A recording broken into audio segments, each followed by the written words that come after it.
restlessness of youth. We hear the thunder of the lies. We hold aloft the light of truth. We raise the banner of our union.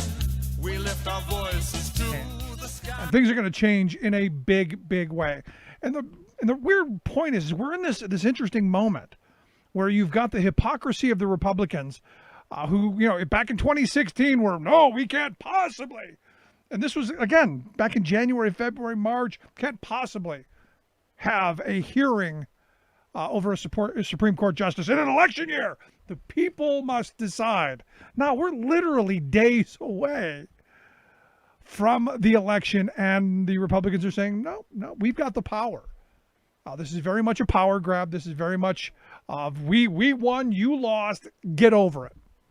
And the question becomes, does this become a moment where Democrats find a spine and do the same thing down the road? We'll find out. But what we do know is that right now we're looking at some pretty big changes. We're looking at massive changes in our society and a right-wing nosedive. Whether it's going to be on healthcare, because we know the healthcare decision that's coming up in November, the hearing in November, which this justice will sit on, could upend healthcare in this country for the next decade and undo the ACA, ripping millions of people off the rolls and upsetting everything else. And let's not forget the massive tax break for our wealthy, so that, again, they can use it for their purposes, which is gaining more power. Let's forget about women's rights. I think abortion is going to be completely off the table, reverting back to the states, and then we'll see that fun game being played out. Obviously, civil rights is. We're going to see that walked backwards, affirmative action gone, no chance of a voting rights kind of legislation, all gone. The LGBTQ community, we're going to go back. As I've been saying, look, we're going to head back to the good old days where the right wing has imagined that, we kept women barefoot and pregnant in the kitchen. We kept minorities in the fields picking cotton, and we kept the gays in the closet. That's the America that they want. And oh, by the way, you're going to see workers' rights take a major hit as we're going to enter the new Lochner era, or maybe we're going to call it the Barrett era, because we're going to see the pendulum of power once again swing even further to the side of moneyed interest into the employer class. We've been seeing that happening for the last couple of decades as the pendulum has been swinging. This administration, like none other, the pendulum has been swinging way far to the powered and the moneyed and the employer class. So our billionaires, our CEO class, they're going to do wildly well. Their power will be outweighed, and understand, when they control government, they get what they want. And I go back to something my high school government teacher said. He said, look, government is about who gets what. If you control the powers of government, if you control the levers of policy, you control the distribution of things.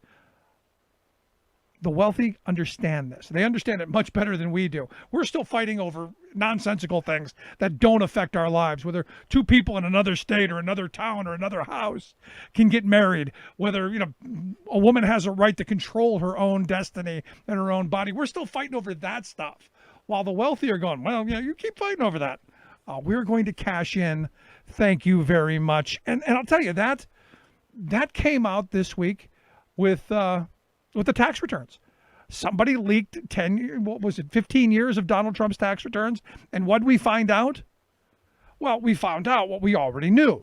The rich get away without paying their fair share of taxes. And we, the working class of the country, happily pick up the tab, which is why we have such happy citizens. Why the Tea Party was so thrilled to be taxed enough.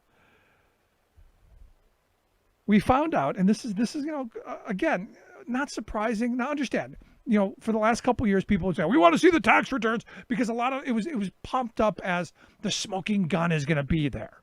We're going to find the smoking gun to his money in Russia or some nefarious deals. And I've been saying for no, it's not about that. he's been hiding the tax returns for a couple reasons. One, he's not as rich as he says he is, and he doesn't want you to know that he's not that rich. But two, and this is the same reason that Mitt Romney, was a little hesitant. This is the same reason that you saw a lot of the wealth class being a little hesitant. They don't want you to know. They don't want you to know how badly the rigged game is. They don't want you to know how much they're benefiting off of the tax system that they've created. Now understand, from 2000 to 2017, Donald Trump has paid $1,500 in taxes. Let that sink in for a minute. Now, on social media, there are a bunch of people posting memes about, hey, I paid my taxes and I paid more than Donald Trump. And in fact, the Biden camp has a great ad where they've got teachers and plumbers and truck drivers and, all down the list of people, they paid their taxes, tens of thousands of dollars. Yet Donald Trump walks away with $750 2 years. And look, that's why he didn't want you to see the tax returns. That's why the wealthy don't want you to see this. And, look, the reality is it's not just Donald Trump. And I personally don't think he did anything overly illegal. I'm sure there might be some moments where, he did bloat his deductions a bit. He did pursue deductions that he really wasn't qualified for. And there's been a bunch of those stories over the years, especially the housing credit that he got in New York that was supposed to be for low-income people that he pocketed.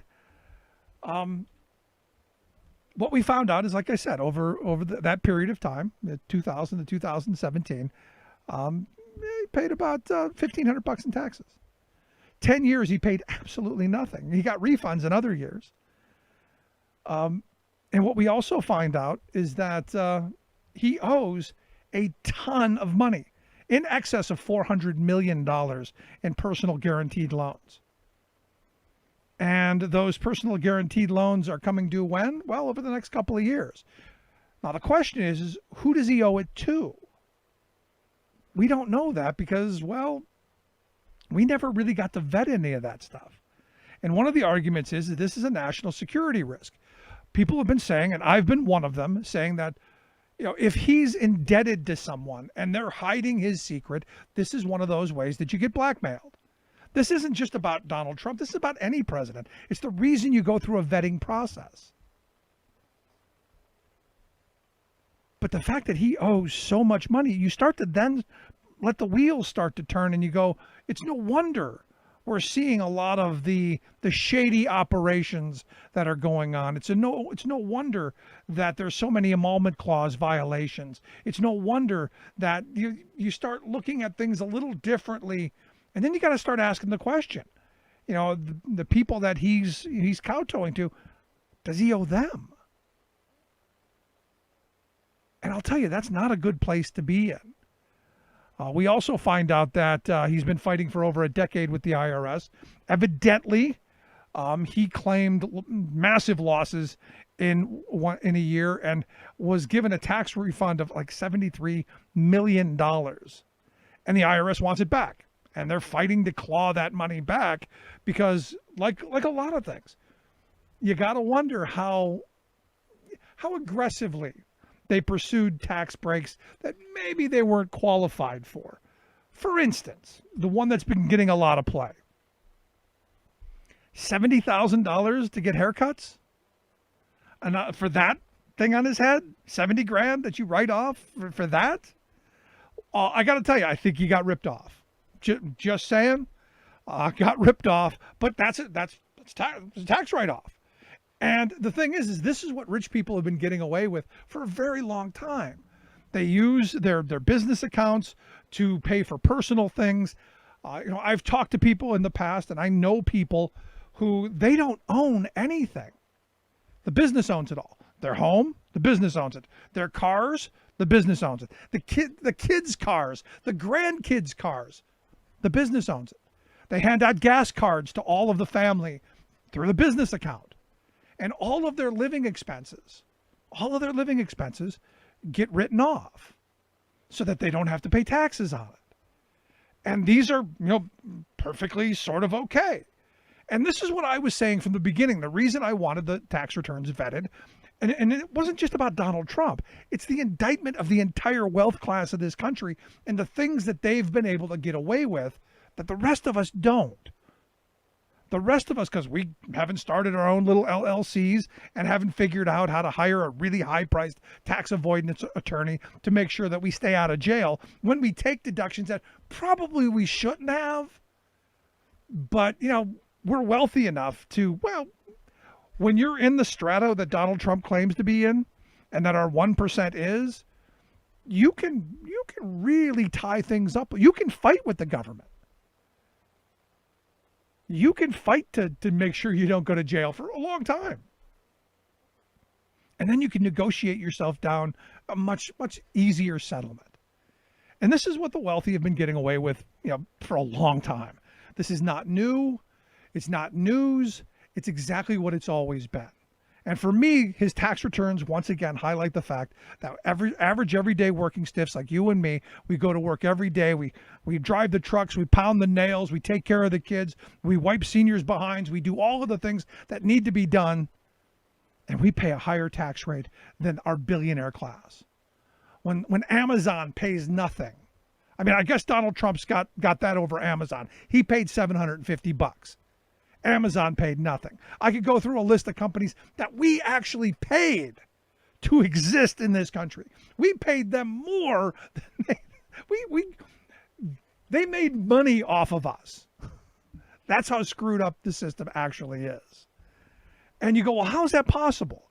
Well, it's possible because thanks to Donald Trump's 2017 tax heist, we've created an environment where corporate taxes are lower, where the capital gains taxes are lower, and the top marginal tax rate is lower, while, the average everyday working stiff still pays a sizable chunk of their income in taxes without all of the loopholes and the write-offs. Because one of the things, and I love to point this out to my union brothers and sisters, one of the things that Trump took away is in the old days, you used to be able to deduct your union dues. You used to be able to deduct work clubs. You used to be able to deduct a lot of things that were pertinent to your job. They did away with all that. So no more of that, because that benefited, working staff if you itemized. They didn't quite go after all the other stuff. And what was the first thing that they wanted to do during the coronavirus? Yeah, the one thing they took from corporate America, the 3 martini lunches and all of the entertainment money that they were able to write off, they wanted to give it back. And I love that. Was one of my favorite things. I love the fact that their first suggestion is, well, to get restaurants going again, we should let corporate America, break out the expense account and let the taxpayer fund their drinking and nights at the strip club. But that's who these folks are. And it's what they've been getting away with. The fact of the matter is, right from the way things are written, people who work for a living, if you do really well working and collecting a paycheck, chances are you're going to pay a higher rate than the guy who the hardest day's labor he's ever done is shift money from one pocket to the other. Because capital gains is taxed at a maximum of 20%. They want to take it down to 15% because, hey, we need gamblers in our society. We need Wall Street fat and happy. Top marginal tax rate for someone making $1 million a year, 37%. Now, understand, when we had a good socialist president like Dwight David Eisenhower, a good socialist Republican like Eisenhower, that top marginal tax rate back in 1953 was 92%. Now think about that. Back during the socialist era of Eisenhower, 92%. Good capitalist Donald Trump, 37%. Difference is, during the Eisenhower era, we built an interstate highway system that we still use today. We invested heavily in the country, and we paid for our wars. Yep, still had our wars because we love war, but we paid for them. Didn't have massive debt, didn't have trillion-dollar deficits every year, didn't saddle our great-great-grandchildren with more and more and more, actually paid our bills. Why? Because we taxed the wealthy. We taxed them at a rate that they were still wealthy. Trust me, they were still wealthy. They just weren't the kind of obscene, obnoxious wealth that we see today. That's the problem. And I'll tell you, the more I look at what's going on, the more I keep saying we need a tax revolution in this country. And will Trump's tax returns be part of that? I don't know. Should we be angry, every one of us, that Trump gave his daughter a gig? Evidently wrote off $750,000 for consulting fees for the daughter, when most of us can't even fund our kids' college funds? Should we be upset about that? So look, I never thought there was going to be a smoking gun. I never thought that this was going to get him. No. I wanted to get the whole wealth class of this country. I want to wake working people up to going, you are getting screwed. I agree with the T-twits. We are taxed enough already, and they're not. For me, it's that simple. I'd love to hear your thoughts. You can email me, rick@thericksmithshow.com. Going to take a quick break right back after this. Stick around. There's nothing more American than workers standing up, and the union gives a voice to win. On the Rick Smith Show. I'm Rick Smith, and this is Labor History in 2.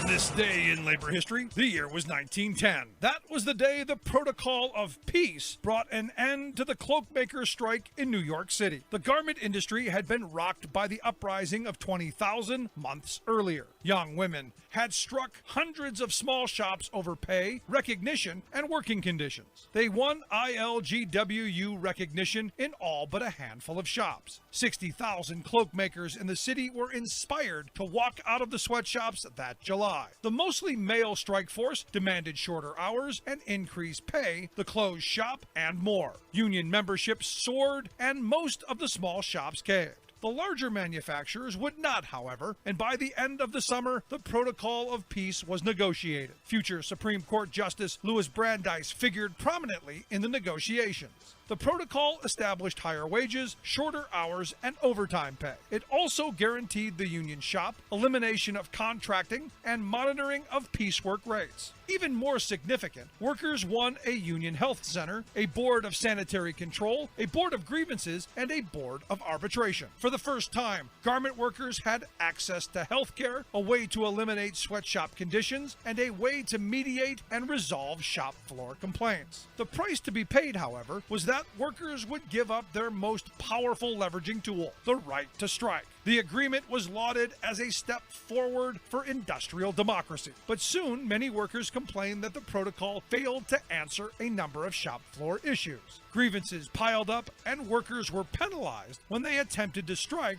to resolve their problems. The protocol would be scrapped for a return to militant strikes during the 1920s. Labor History in 2 brought to you by the Illinois Labor History Society and The Rick Smith Show. For more information, go to laborhistoryin2.com. Welcome back to The Rick Smith Show. Now, here is Rick Smith.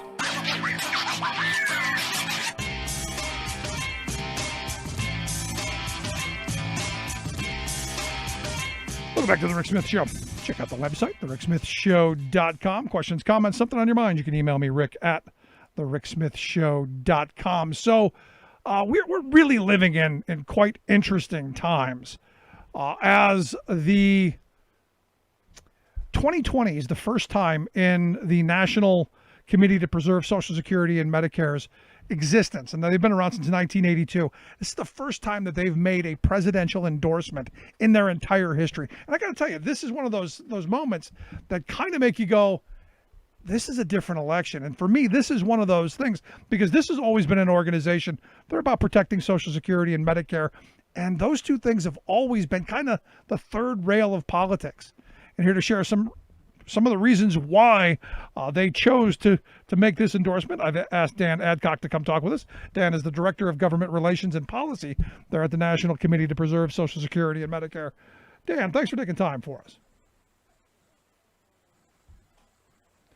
So you there? Dan, how are you? I don't think Dan can hear me.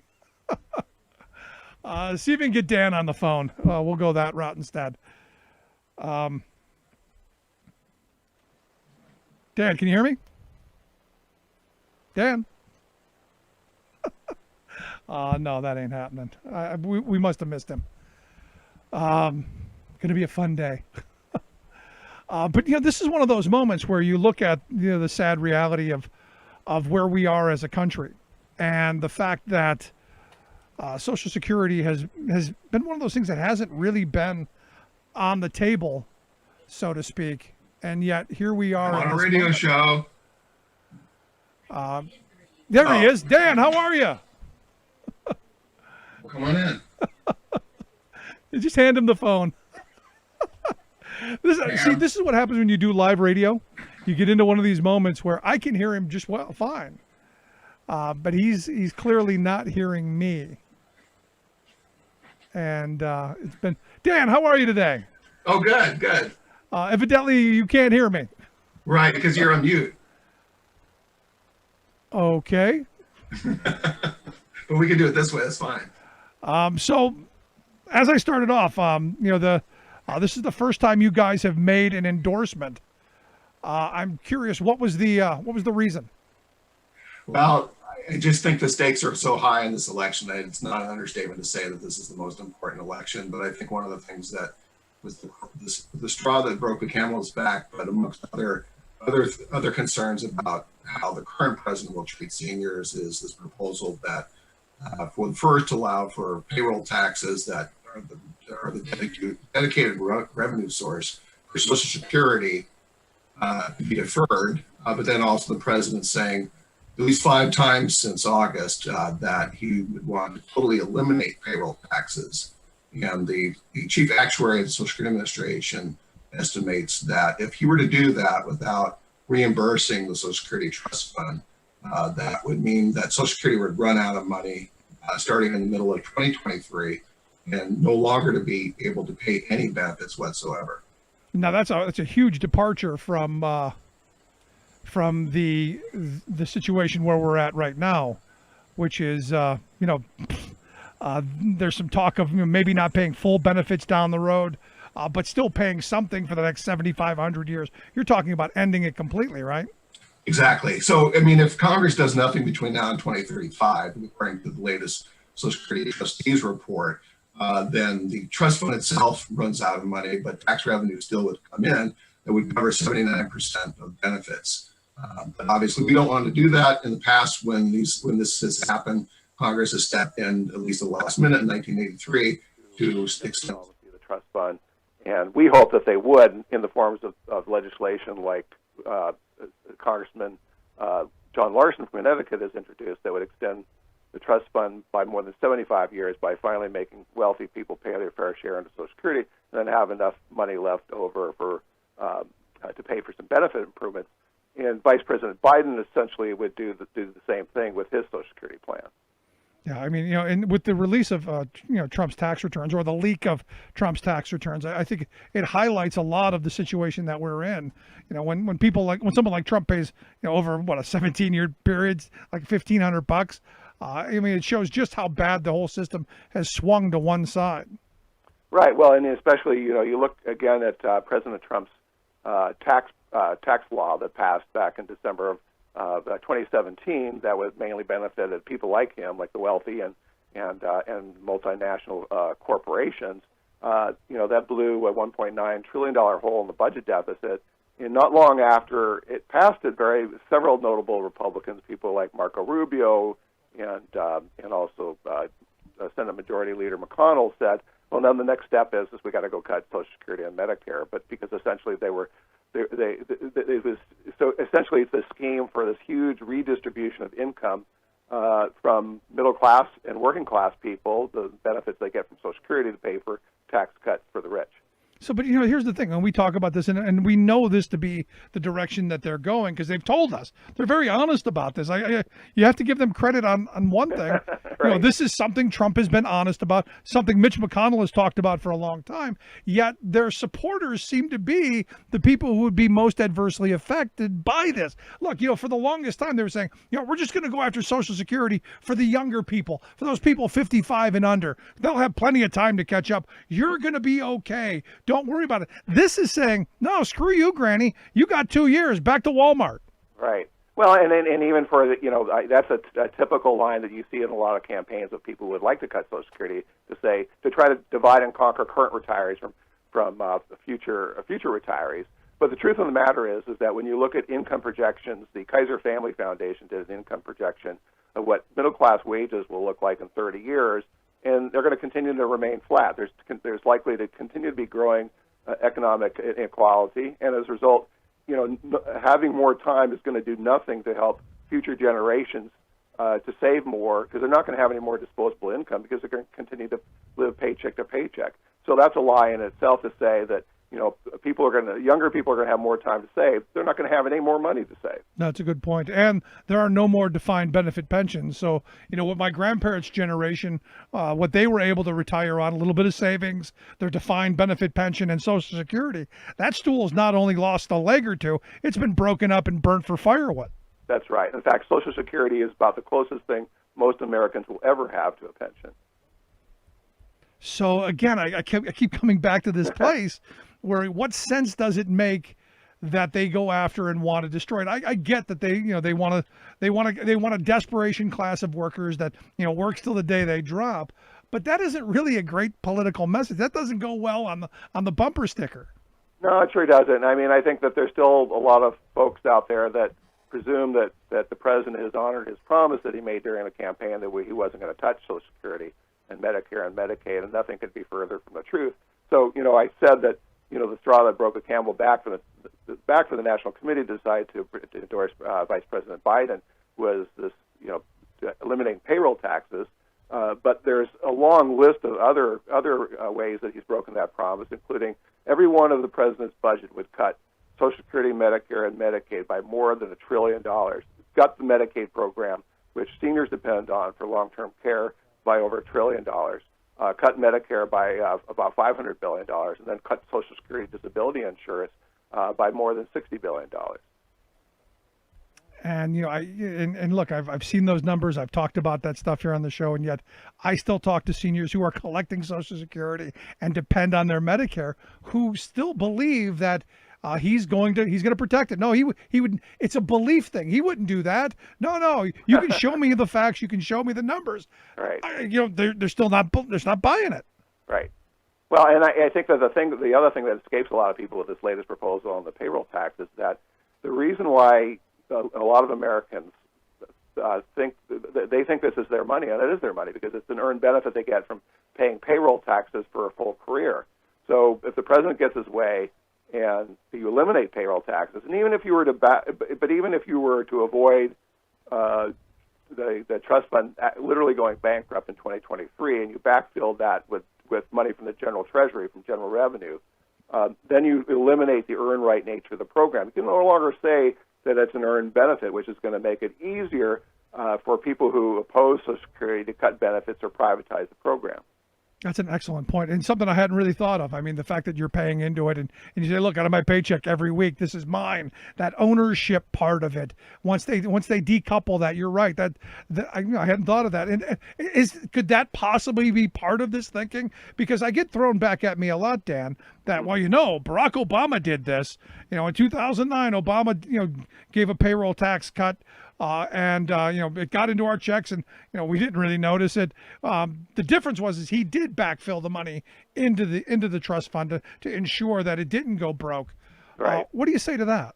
Well, we opposed when President Obama did that obviously with the assistance of Congress. And by the way, he did that with Congress. I mean, it took an act of Congress in order to initiate that payroll tax. In this situation with President Trump, he did unilaterally through an executive order. And even there was members of his own party, especially people like Chuck Grassley, who's chair of the Senate Finance Committee that has jurisdiction over Social Security, they opposed it. So at least there was some bipartisan agreement on doing it back then. But in terms of where the National Committee was back then, we opposed it for the same reason we're opposing it now, because we don't think that any part of payroll taxes should be replaced with general revenue, because it, again, it undermines the earned right nature of the program. Yeah, that's an excellent point. Now, I've said for a very long time, instead of doing this route that Trump has thrown, gut the system by not funding it. What we need to do is we need to scrap the cap, fully fund it, and make sure that it's there for generations to come. Because sadly, we're heading towards a retirement crisis of a tsunami of job losses, and especially for older Americans. And look, not as many people working and funding the program, so in 10, 20, 30 years, we could end up in a bigger problem as well. So for me, this seems, if your goal is to destroy it, very strategic. But if your goal is to keep it, this is a major blunder. Right. It absolutely is. And your point is very well taken about the retirement crisis. I mean, today, 40% of people who are receiving Social Security depend on it for 90% of their income in retirement. Because of economic inequality, because of flat middle class wages, that dependency is going to grow even more. So it seems counterintuitive to actually be cutting the program, and so that's why we're going to continue to oppose any effort to do that. Yeah. Let me ask you this: the president came out with this wonderful idea on health care. He's gonna send out some gift cards. Right. Seniors are gonna get a gift card before election time, about $200. Come on, it's a nice little gift card. They could pay for maybe 1 or 2 pills. Right. Well, it's funny what's driving this, of course, and that is that President Trump is doing very poorly. He's underperforming with the senior citizen vote in a lot of the battleground states. Gee, I wonder why. Well, there's a very good reason for that, because 8 out of 10 deaths that have been associated with COVID are of people who are 65 and older. So I think that's why, because seniors understand that they've been fed a load of bull about that the coronavirus is going to go away on its own, and people don't really have to worry about it. You don't have to wear a mask. Well, if you're somebody who's 65 and older, you're in a high risk group. If you have cancer, you're in a high risk group. So all those things add together. Seniors are very concerned about where they're going, and actually in the 2016 election, Trump handily won the senior vote. But those people are having buyer remorse because of the way the president has treated the virus. But to get back to your question about this Trump gift card, it's a gimmick, obviously, and it's tried to bring back seniors into the Trump coalition to vote for him in this election. The thing is that when you drill down a little deeper into what he's suggesting that we should do, these cards would cost $7 billion from something called the Most Favored Nation drug pricing program. It's a way to try to bring drug prices down in this country. But it's a program that doesn't even exist yet, and it's not likely to exist before Election Day. So I don't think these cards are ever actually going to get sent out. And the only other thing that he could try to do, which he has dubious legal authority to do, is to dip in the Medicare Trust Fund in order to pay for these cards, which basically would rob Peter to pay Paul for, basically this election gimmick.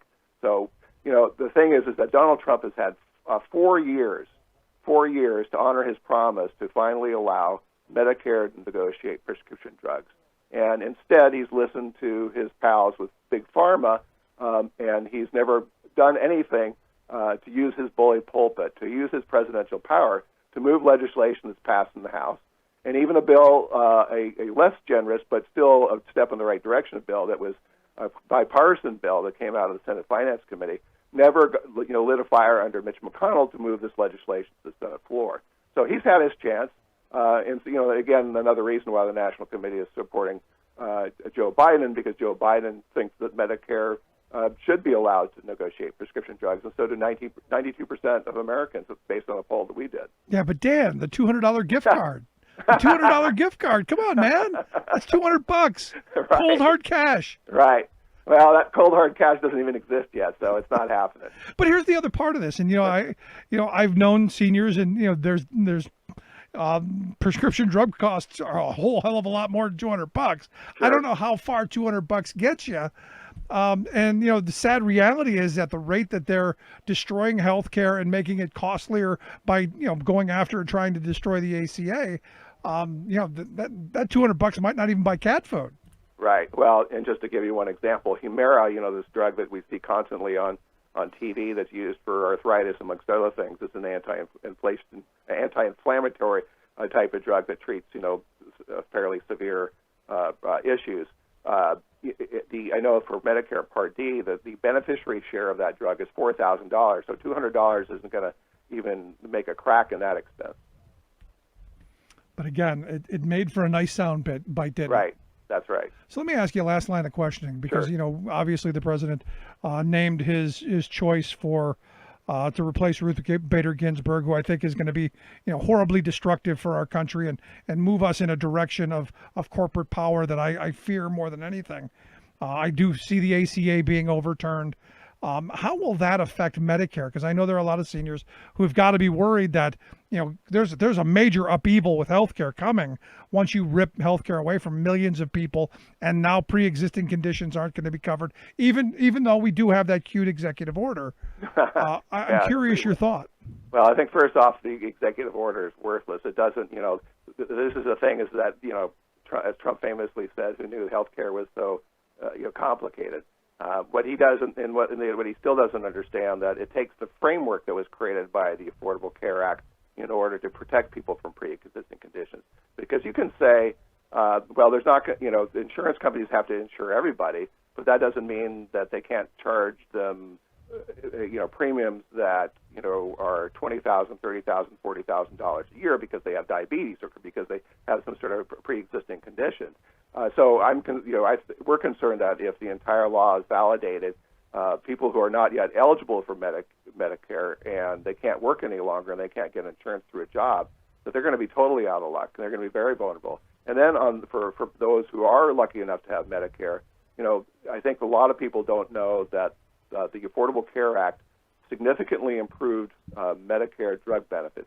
It did away with what's called the donut hole, this big gap that people were on the hook for $2,000 or $3,000 every year for their prescription drugs.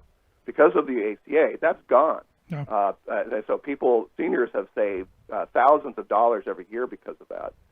And then also the Affordable Care Act made it possible for seniors to receive preventive services without having to pay anything out of pocket for it. So we're talking about mammograms and diabetes screening, and you name it. But again, that would go away too if the entire law is validated by the Supreme Court. And then finally, the ACA extended the solvency of the Medicare Part A trust fund by more than 10 years through things like controlling provider payments, reforms on waste, fraud, and abuse, getting a better bang for your buck by rewarding quality over quantity in the Medicare program. But that all goes away too, and so you would accelerate the insolvency of the Medicare Part Trust Fund if the Supreme Court invalidated the ACA. A whole lot of bad. Dan, I appreciate your time and the thoughts. Thanks so much, man.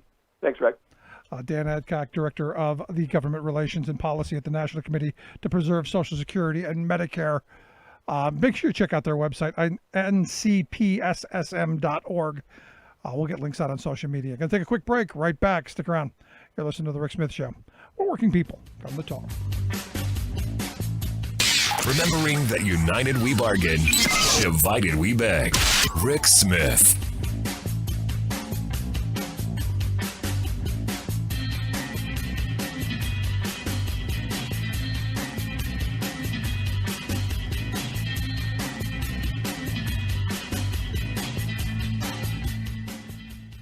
I'm Rick Smith, and this is Labor History in 2. Would you be willing to stand up in solidarity with your fellow workers, even if it cost you your job? Well, on this day in labor history, the workers at Mersey Docks and Harbour Company in Liverpool, England, answered that question. The year was 1995. 329 Mersey dock workers refused to cross a picket line that was being walked against another company on the docks. The workers at Torside had been fired for protesting against erosions in job security and increasingly unpredictable scheduling. They were speaking out against the casualization of their labor. When the Mersey dock workers would not cross the Torside picket line, they too were fired. Dock workers across the world stood up in solidarity with the Mersey workers against this unjust treatment. They knew if it could happen in Liverpool, it might happen anywhere. Pickets sprung up from Norway to Japan, from Australia to Italy, and into the United States. It was a global outpouring of solidarity.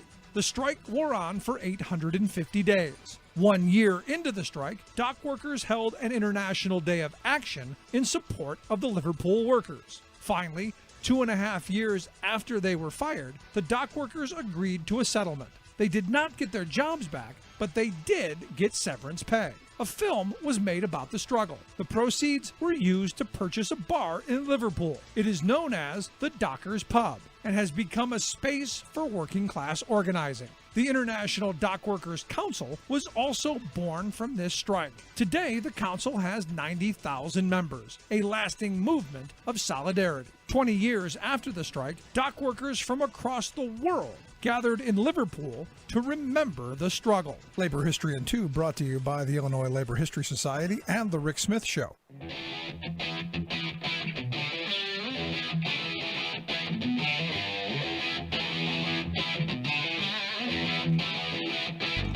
Welcome back to the Rick Smith Show. Now, here is Rick Smith.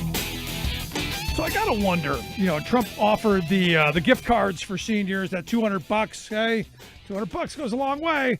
Also, the payroll tax holiday that you're probably gonna have to pay back in April anyway. I gotta wonder if the $200 is something that seniors are gonna have to pay on too. And the reason I bring that up is we find out that Donald Trump over the last 17 years that they got his tax return paid like $1,500. So I gotta wonder if those wonderful gifts that Donald has bestowed upon us are things that we're gonna have to pay back anyway, to fund the fact that he hasn't paid his taxes. And here to share some thoughts on his on the bombshell New York Times story and Trump's tax returns, I've asked Matthew Gardner to come talk with us. Matthew is a senior fellow at the Institute on Taxation and Economic Policy. Matthew, thanks for taking time for us. Thanks for having me. So am I getting this right? From 2000 to 2017, we got a guy sitting in the White House that paid a whopping $1,500 in taxes. Am I getting that right? In general, yeah. What we know from the Times is they looked at 18 years. They found a tax bill of zero in 11 of those years, $750 a year for another couple of years, and there are a few other years in which he probably paid something more. But it's a pretty steady streak of paying little or nothing in a period when he allegedly was making an awful lot of money. Yeah. So is this the smoking gun? I know a lot of people in the last couple of years, they thought, oh my gosh, if we got the tax returns, this is going to be the smoking gun, going to take him down. Is this going to matter? Well, it depends. I mean, on one level, this is not news. The New York Times, a lot of these same guys have reported in the past year pretty similar things. Right. What's interesting about it, and what I think might make this a little stickier than the prior revelations, is that there's some shady stuff going on here. There are a couple of stories that indicate that it's maybe not just as simple as him using, as he has said, the legal tax breaks that are available to everybody. And in particular, there are a couple of cases where really the most charitable thing you can say is that he is pushing the line between what's legal and what's not. And there are a couple of things in here that just make any sensible reader ask, why has the IRS not already reversed this? Why is it even under audit in the case of this one $700 million deduction he's probably claiming wrong? So there's some real indications that he's just not, things aren't as straightforward and as purely legal as he's claimed they are. Yeah, that's what I said from the beginning. I go, look, for the most part, I'm sure it's not illegal, and he's pushed the boundaries, because there were some stories over the last couple of years that he had taken a housing tax credit that there was no way he was eligible for, because it was a low income tax credit, and the joke was, well, he's clearly not as rich as he claims he is, and I think these tax returns show some of that. Yeah, that's right. The claim has always been, wink and a nod that that Trump is a very rich and very successful guy in the real world who is able to transmogrify his income into a tax loss, but it's a fake loss done strictly for tax purposes using depreciation. He's always said depreciation is his best friend. What this says to me, the revelations in this report, is that maybe he really does just lose a lot of money in the real world. Maybe he's just not that good a business person at all. And this is true in particular of the debts. There are two numbers that really jumped out on the debt front from this. One is that over the past decade, he's basically walked away from something like $260 million of debts debts that like the folks he owed the money to just basically said, we're not collecting it. They wrote off the debts, which itself is an indicator of the guy's stiffing everybody right and left, either because he can't pay or because he won't pay. The other thing is that right now, the Times says he's got in excess of $400 million of debts that he owes to somebody, much of which is going to come due in the next 4 years, which, you know, it's possible that he's got the liquidity to pay some of this stuff. But the pretty clear sense you get from the article is that this is a guy who's been selling off his assets, you know, the ones that didn't already get lost to bankruptcy. He has less and less. And so it's not at all obvious to me that he's got the capacity to pay these debts off. This to me seems to be like somebody who's in a pretty unstable financial situation. Where he's going to walk out of the White House and file bankruptcy again. And Right. This is one of those moments where, you know, the $400+ million that he owes, there are a lot of people going, well, who does he owe it to? And is this one of those moments where could it be some shady people who are leveraging him for one thing or another? There's a whole bunch of this is why you vet candidates from the beginning and why we should have had this information in 2015. Yeah, that's right. And, you know, the focus on the debts and whether his income is really substantial. I mean, I hate to say it because I'm a tax guy, but this suddenly becomes less of a tax story and more of an income story. What does this guy actually have? Is it all an illusion? The debt thing, I think, is important, again, for non-tax reasons, for exactly the reason you allude to. If you've ever owned substantial money to anybody, you're in debt to anybody you know that it changes the relationship you have with people. It's no longer a level relationship. You're in debt in multiple senses to these people. If any of the people to whom he owes this huge amount of money are people he deals with regularly in the foreign policy community, then it's entirely plausible that his decisions in the past 4 years, certainly his decisions if, God forbid, he wins election, have been and would be tainted by that relationship. It's I think, as Pelosi called it today, a national security risk, and something that people look for when they're hiring for high security positions. Do you have large debts? So it's a real concern in ways that go way beyond sort of these basic questions of tax payments. And that actually is, I think, something that gives me a little bit of hope. If he's been bulletproof on the tax stuff forever, because a lot of the people who support him just say silently or think, well, I'd do that too if they could. I don't think anybody thinks that way about debt, about massive amounts to debt to some possibly very shady people. People understand that doesn't make a lot of sense. It's certainly not something you aspire to, and it's not the sign of a successful businessman. Yeah, I mean, because we were sold on the idea that, you know, he was going to run things like his business. And I kept saying all along, if you look at his businesses, they're not doing that great. And now we have tax returns to show that. And look, we've got an economy in shambles. So he has taken his business acumen and brought it to the public sector. And here we are, successive $1 trillion deficits, massive debt that they've added onto the national debt. And that's even outside of the pandemic. We were running $1 trillion deficits without the pandemic. That's right. And this leads into something I wanted to mention, which is that even before the pandemic, one of the most obvious solutions for this problem, giving more money to the IRS to enforce the tax laws, wasn't happening. You know, even before the pandemic, we were already paring back our spending as a nation on tax enforcement. The IRS in 2020, this was a decision made a lifetime ago in February of 2020 when the pandemic wasn't a thing. Congress appropriated an amount for the IRS budget for 2020 that was less in inflation-adjusted terms than what they'd done in 2019, which it turns out they've done now 10 years in a row. We're spending less money on the IRS in real terms than we had the prior years. That means less enforcement. It is the reason why audits of high-income individuals are nearing an all-time low.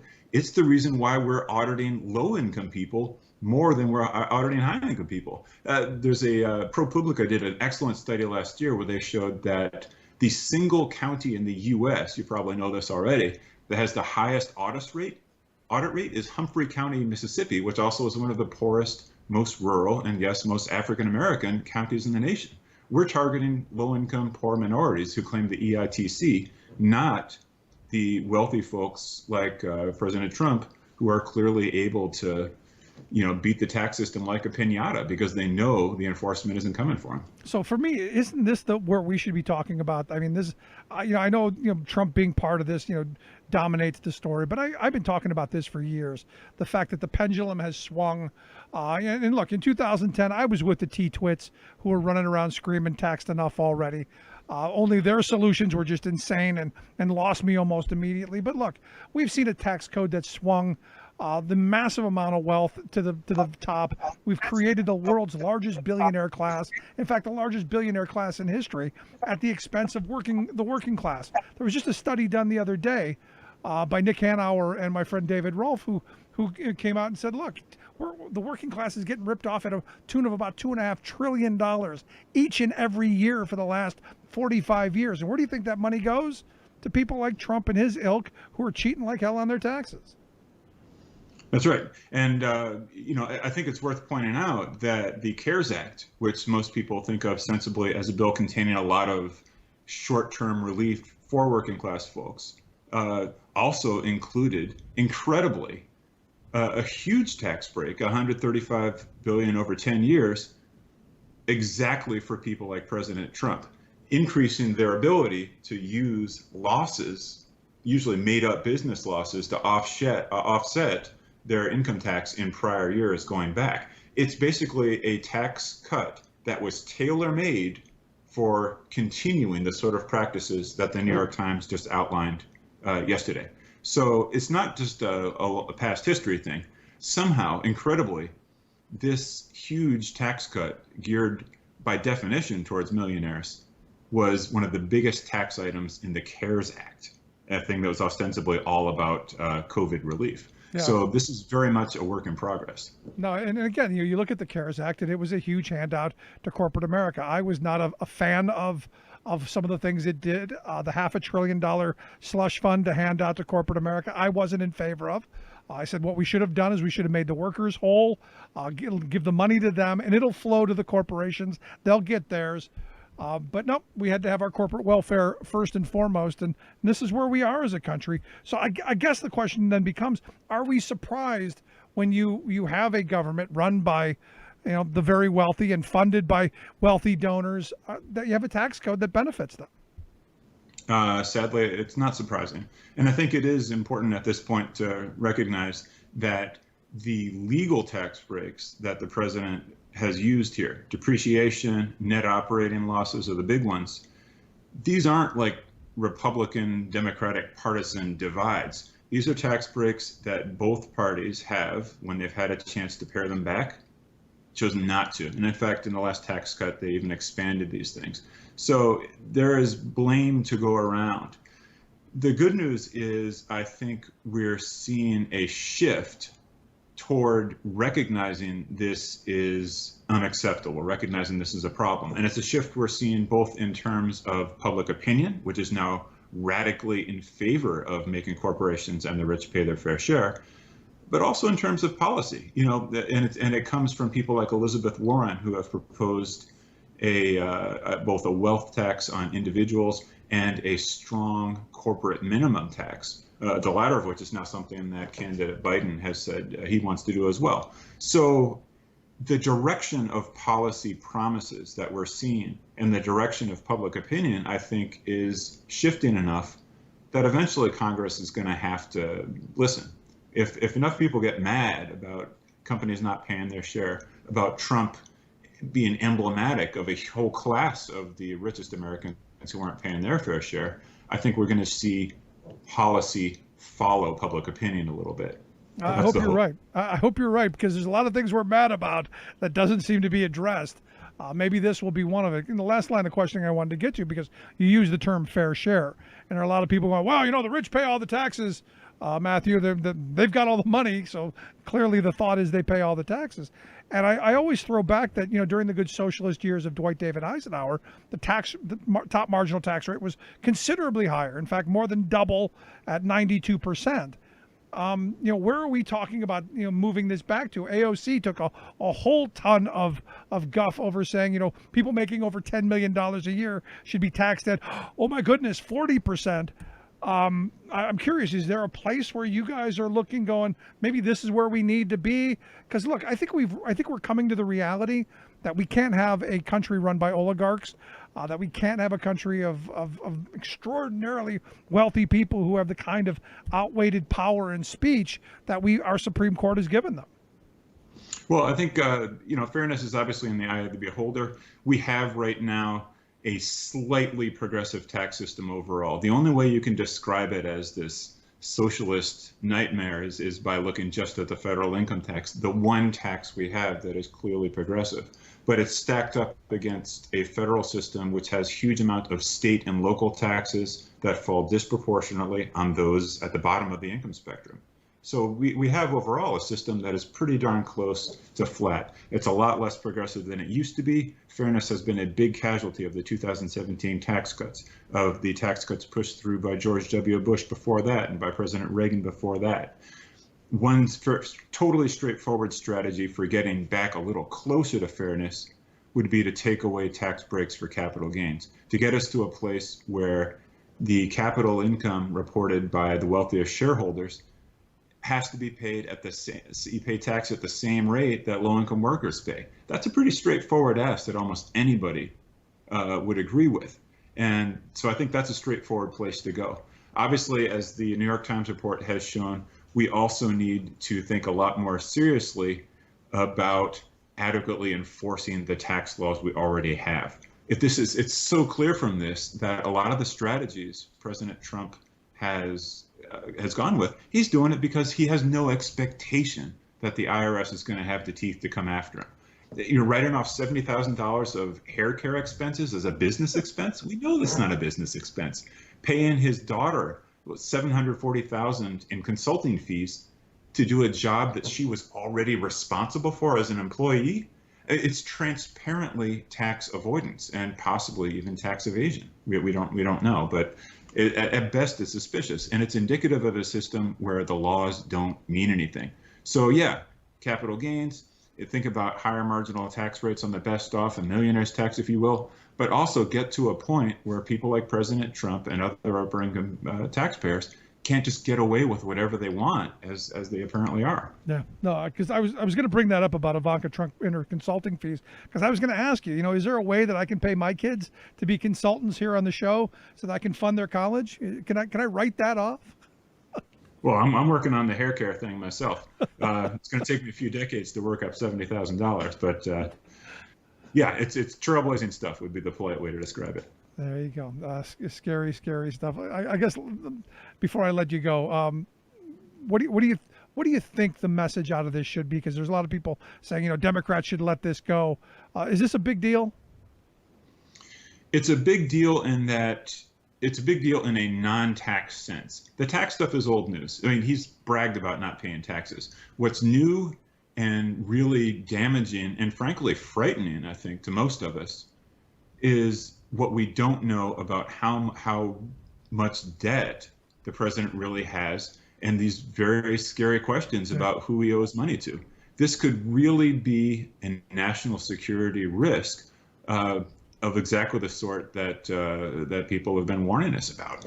And it brings into question the honesty and the legitimacy of the foreign policy decisions he's been making, some pretty puzzling ones for the last 4 years. So that, I think, is what we need to be focusing on. Not what this says about his taxes, already a pretty established thing, but the questions this asks about who this guy owes. No, excellent point. Matthew, I appreciate the time. As always, good stuff. All right, thank you. Thanks so much, Matthew Gardner, Senior Fellow at the Institute on Taxation and Economic Policy. You can check out their website, itep.org. We'll get links out on social media. Quick break, right back. Stick around. You're listening to The Rick Smith Show. Remembering that united we bargain, divided we beg. Rick Smith.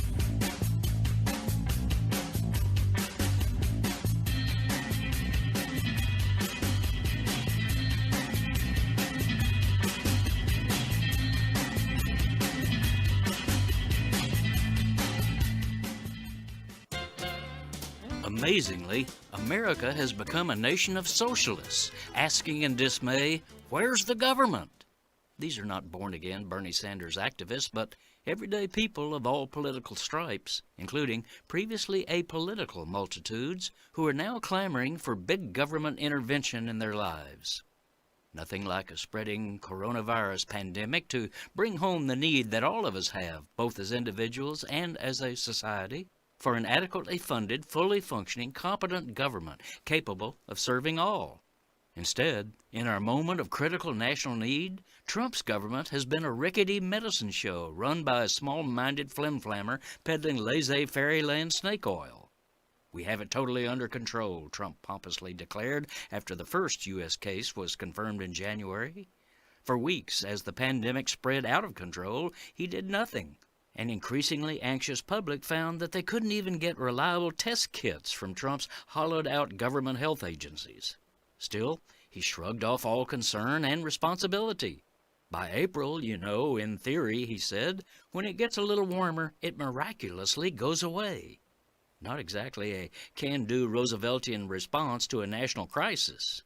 That complete absence of White House leadership is why a deadly pathogen is now raging practically everywhere across our land. Unknown millions of us are being infected. A closed indefinitely sign has literally been hung on the American economy, and even our people's social and civic interactions, the essence of community life, have been halted. This is Jim Hightower saying, right-wing politico Grover Norquist once said he wanted a government so small I can drag it into the bathroom and drown it in the bathtub. Trump has shown us what such a small-minded government looks like and what it costs us. Hightower's commentaries are brought to you by the Hightower Lowdown, the monthly newsletter with Hightower's take on what Wall Street and Washington are up to. For information, visit hightowerlowdown.org. Welcome back to the Rick Smith Show. Now, here is Rick Smith. So Florida is completely open for business. No more worried about those mask restrictions. The bars and the restaurants, swing the doors open, elbow to elbow, rub together, do what you got to do, because Florida's open, baby. Evidently the governor there has lifted all restrictions. You do what you got to do, even though you had another 2,000 additional cases on Sunday, topping 700,000 there in the state. You've had over 14,000 people who have died. But hey, got to get your chicken wings and your beer on Sunday.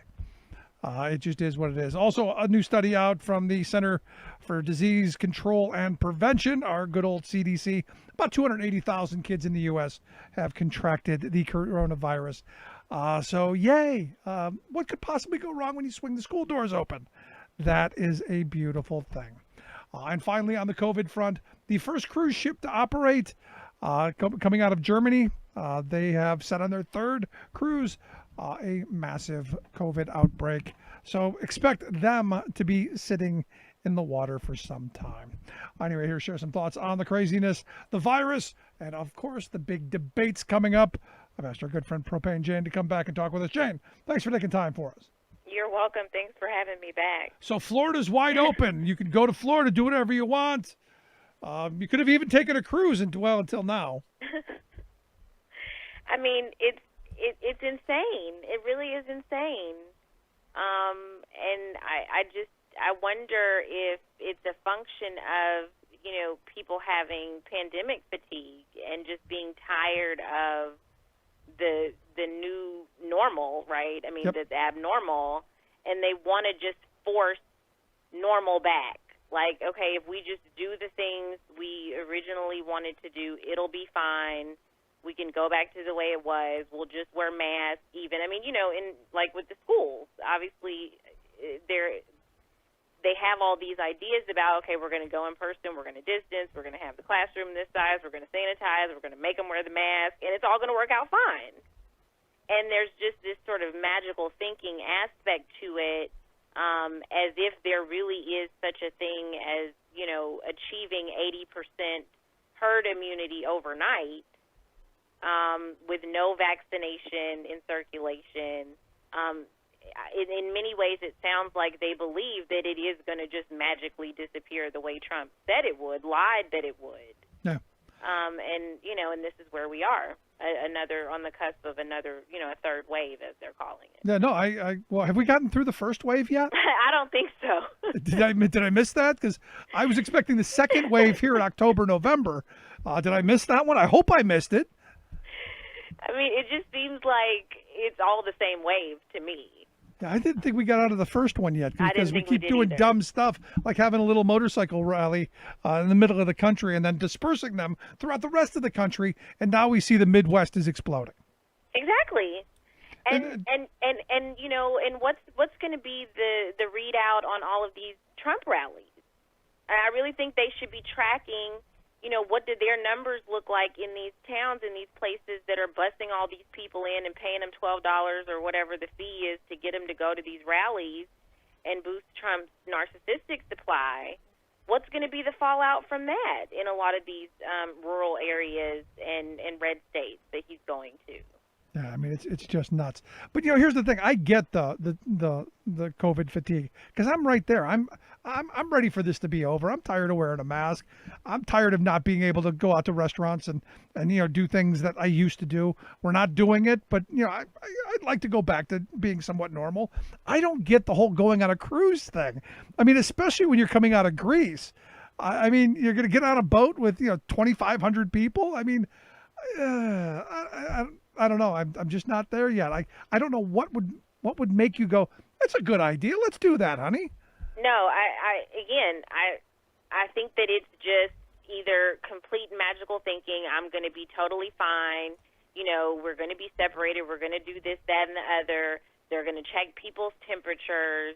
And I think even beyond that, there's a lot of people that are just sort of going, whatever. I'm a healthy person. I don't have any major medical things going on.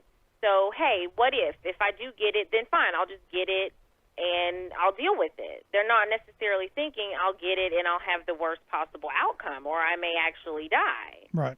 And in some instances, they may be thinking, like the Trump voter said, if I die, I die. Yeah. and that's all around the world. That's not just here. You're always going to find people who ultimately want to do what they want to do, regardless of what the rules and regulations are saying or what the recommendations are. Right. They just want to do what they want to do, and they don't want to be told they can't do it. No, I get that. I've said before, I'm a fatalist. I believe when it's my time, it's going to be my time. The difference is if someone's shooting at me, I don't jump up and say, over here. Right. I will duck. And this is one of those moments where you duck. I do believe if I'm going to get it, I'm going to get it. But I still do the social distancing. I still do the mask thing.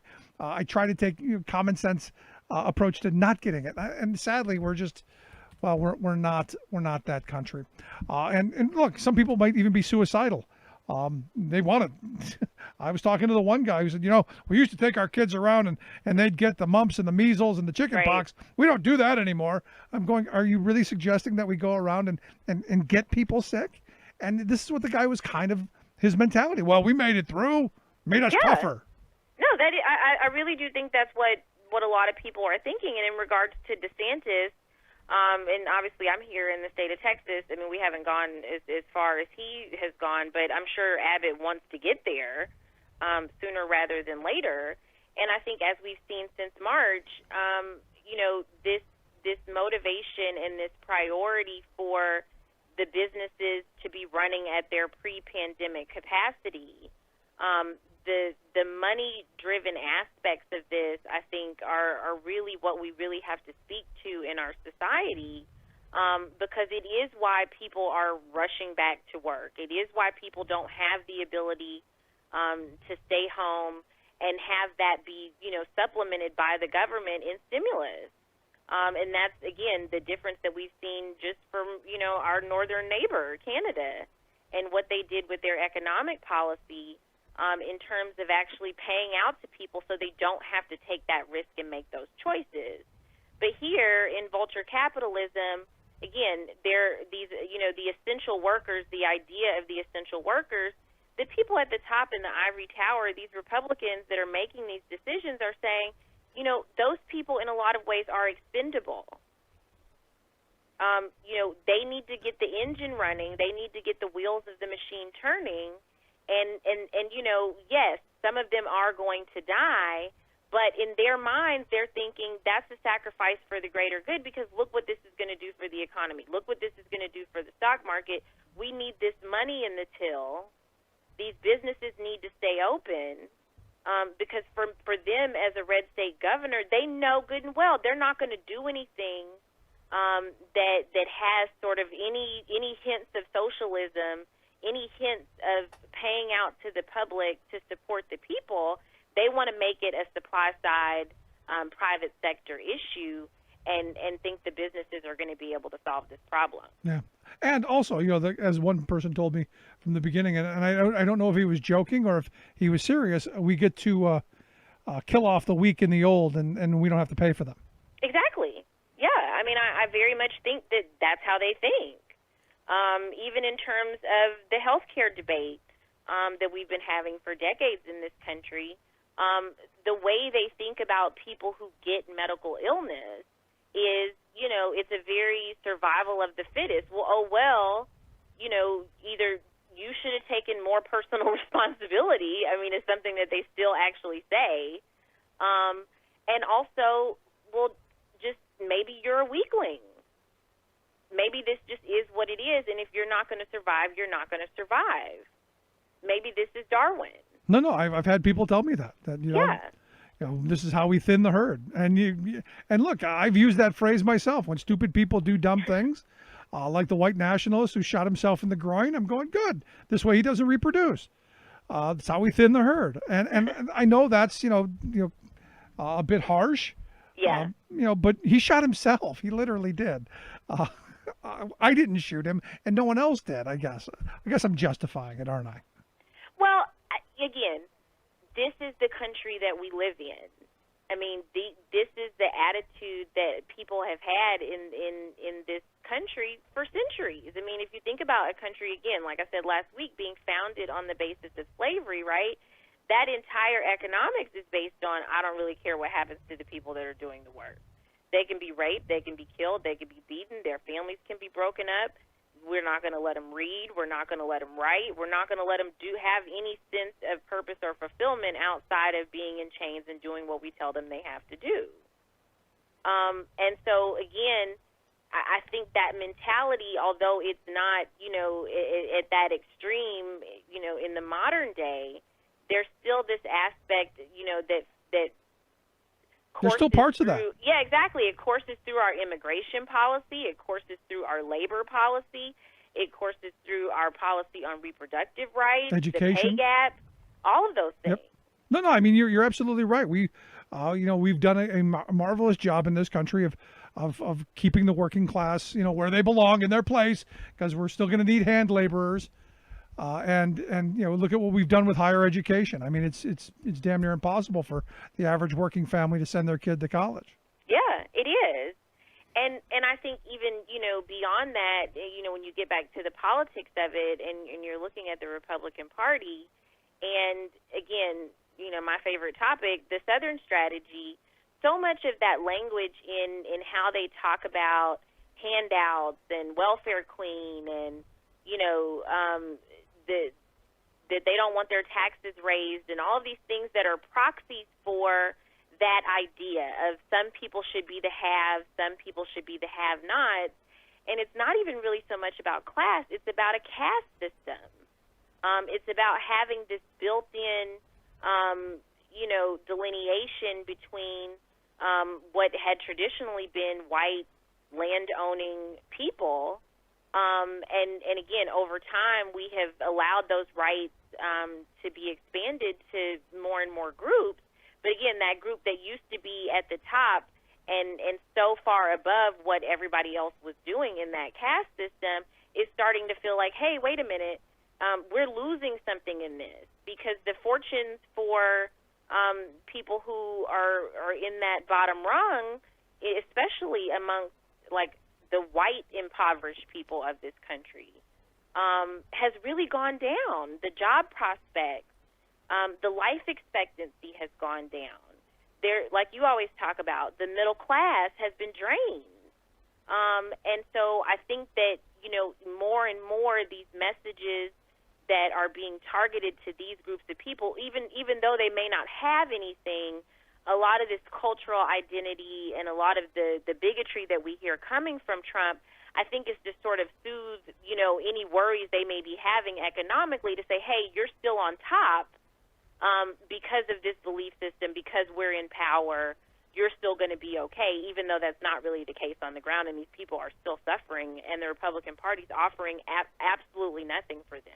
No, and I talked about this the other day. I mean, what the right wing of this country has done masterfully is they have convinced, especially the white working class, that all of the other groups, the immigrants, the blacks, the Hispanics, all the others are the reason that their lives are worse off. And I said, look, the white guy in the suit, who rammed through the legislation that taxed unemployment back during the Reagan years. That was a slap in the face to all workers. It didn't matter what color you were. The white guy in the business suit who pushed and lobbied for all of the attacks on labor, all of the tax on a progressive tax code, healthcare, education. Go down the list. All of the things that have affected your life. That wasn't immigrants. That wasn't the black guy down the street. That was the rich business white guy with the nice suit and driving the nice car, who decided that that's what he wanted. And we have a government that decides who gets what. He controls our government. He decides. Yeah, and this whole tax thing now, this tax return thing with Trump, and even the idea that that the make or break for him in this situation is, oh my gosh, what if people, finally find out that he was a terrible businessman? Well, it's like, how much proof did we already have that he was a terrible businessman? But even despite all of that, that is what so many people who didn't want to say that they were behind him because of the bigotry, or they were behind him because, he wanted to do these really draconian policies, in terms of the Muslim ban and building the wall, that type of thing, they didn't necessarily want to say that's what they were signing on for. But what they did want to sign on for was that he was this great, successful businessman. Right. And so the idea that none of that was actually the case, I think even more so raises this question of, no, what's really left there? What was really the reason why you were behind this guy? Because now we know he's not as wealthy as he says he was. He's not as successful as he says he was. And you're still backing him anyway when you said that was the reason you were backing him 4 years ago. Yeah, good point. What's up? No, I mean, look, we already knew it was in these tax returns. For me, there were no surprises there. All this stuff's been reported on. Some of the cute things like the $70,000 deduction for his hair, or the $750,000 in consulting fees for his daughter. Got me thinking, hey, is there a way I can have my kids be consultants here to the show and be able to afford to pay their college bill? No, I'd go to jail. That's the difference between me and Donald Trump. Yeah. And that's the privilege, right? I mean, that's the generational wealth and the white privilege that he has gotten because of that he's been able to evade even doing the thing that so many of us have to do. Even people who are undocumented, are paying more in taxes than this man is. It's crazy. So anything in the tax returns, because I was going to ask you about the tax returns real quick, anything in there that was surprising to you? Because they're really not anything for me, but anything for you? No, nothing surprising to me. I am sort of interested in, I think it's interesting that all of this is just now coming out right before the election. In the sense that we've already been getting drip of Deutsche Bank and all of these things. I mean, I have articles, you know how my evergreen tweet machine works. Right. I have articles going back to 2017 that were talking about the fact that he had very questionable things in terms of the amount of debt that he owed, and the fact that no American banks would loan to him, and that he had to go to Deutsche Bank, and that, what were they doing to, back this, that there had to be some influence from foreign powers. And so I think those questions were being raised all the way back then and were being discussed by the intelligence officials. And so much of Mueller's work that obviously was suppressed and redacted, et cetera, was looking into his finances. So I think, again, the most disappointing thing about this story, in addition to so many other stories that have been broken and called bombshells over the last couple of months, is like, this is something that has been here all this time, but now all of a sudden we're generating a certain level of outrage and expecting the outcome to be different when he's already done the damage. Right. See, I don't see the outrage. I don't either. I mean, if you were outraged, you should have been outraged, 4 years ago. This is all stuff that's been dripping out, and we've heard these stories. The 10 years of not paying any taxes, we already knew that. That was already out there. It's just now that you're right. It's ginned up, and especially before the debate. I thought it was interesting. Howard Stern said that that in order for Trump to be allowed to debate, Biden should demand his tax returns, which I thought was a pretty good take. I wanted to get your thoughts real quick on how you think the big debate's going to go. I think it's going to be a poop show. I really honestly do, because I think Trump is going to name call. I really do think he can't discuss policy. So I think he's going to get down in the mud, and I think it's going to be hard to keep track of anything he's saying, because he's just going to filibuster with nonsense and more lies. So I'm hoping that there's some, active fact-checking that takes place. Otherwise, I think Biden will do a great job, but I do think that there are probably going to be some contentious moments where Biden is going to have to pull some Scranton out, and it may actually be less of a policy discussion, just because you can't really talk policy with somebody who's a complete idiot like that. My mind is I'm waiting for that one moment where where Biden just goes, no, keep going. You're doing Right. just fine. Exactly. Yeah. I mean, that's what I'm saying. I mean, and obviously, like Nancy Pelosi, seems to be in the camp that says nobody, he shouldn't be debated at all, because it's just going to be a complete waste of time. I do think it's important for Biden to go and stand there. And You got to stand up to a bully. Exactly. Yeah. I mean, I do think he actually does need to be on the stage with him. But I do think that this is really one of those moments where Trump is he's doing a lot of projection in the way he's sort of saying, Biden should be drug tested ahead of time. And I mean, it's really bizarre to me that he's coming out And lowering the bar. Well, lowering the bar, and in many ways pointing the finger back at himself. I mean, I've been calling for Donald Trump to be drug tested since 2015. As we all have been. We want to know what's on his head. Yeah. So, I mean, every debate performance for him, there's and even the, whatever they're calling these pressers and press availabilities out on the campaign trail. I mean, he seems like he's either, drugged up, or, he looks weird, he's sniffling, he's sweating profusely. I mean, there's so many things that he does, I think, in the debate that he's trying to sort of, in many ways, I think, want Biden to be so inept and on his same level that he's trying to accuse him of having the same problems that he knows he actually has. So I think that's why the projection is so telling. I don't think he thinks he's going to do well.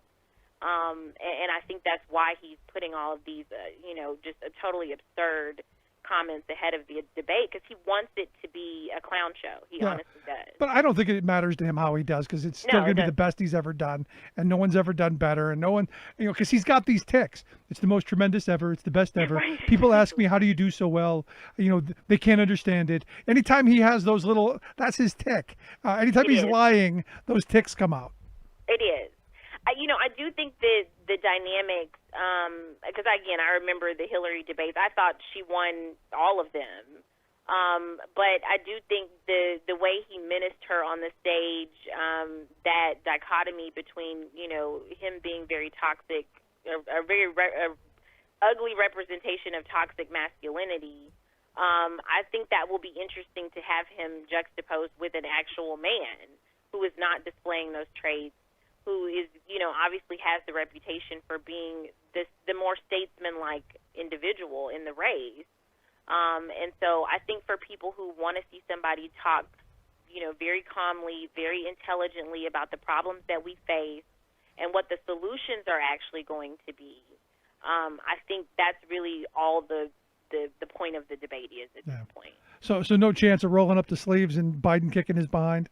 No, it'd be nice though. I think I think a lot of people want to see Trump actually have his what handed to him. Yeah.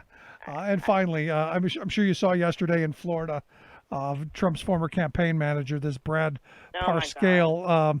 I don't know, was he arrested? Did he barricade himself in?